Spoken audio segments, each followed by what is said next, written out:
Amin. Rasulullah SAW bersabda dalam sebuah hadis yang diriwayatkan oleh Imam At-Tirmidzi yang dihasankan oleh Asy-Syaukani rahimahullah taala, fi hadhihi al-ummah khasfun wa qadhfun wa maskhun.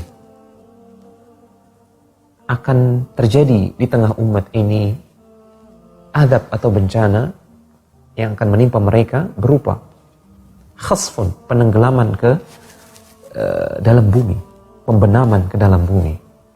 Orang-orang dibenamkan ke dalam bumi. Kemudian maskhun, wajah-wajah mereka, rupa dan bentuk mereka dirubah oleh Allah Subhanahu wa taala. Dan qadhfun, mereka dihujani oleh batu. Hujan-hujan batu-batu berjatuhan menimpa mereka. Salah seorang kemudian bertanya kepada Rasulullah SAW, "Ya Rasulullah, wa mata dhalik?" Wahai Rasulullah, kapan hal tersebut akan terjadi menimpa umat ini?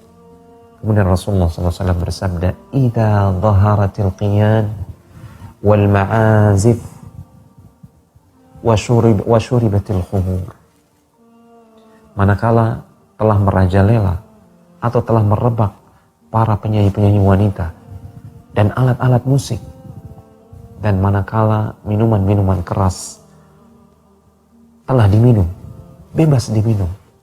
Hadis ini menunjukkan bahwasanya telah terjadi kerusakan yang sangat parah, kerusakan moral, kerusakan akhlak yang sangat parah di tengah-tengah masyarakat kaum muslimin. Pada saat itulah Allah Subhanahu wa taala akan menurunkan sebagian siksanya, sebagian azabnya di dunia. Semoga Allah Subhanahu wa taala melindungi kita, melindungi keluarga kita dan masyarakat kita dari azab Allah di dunia maupun di akhirat.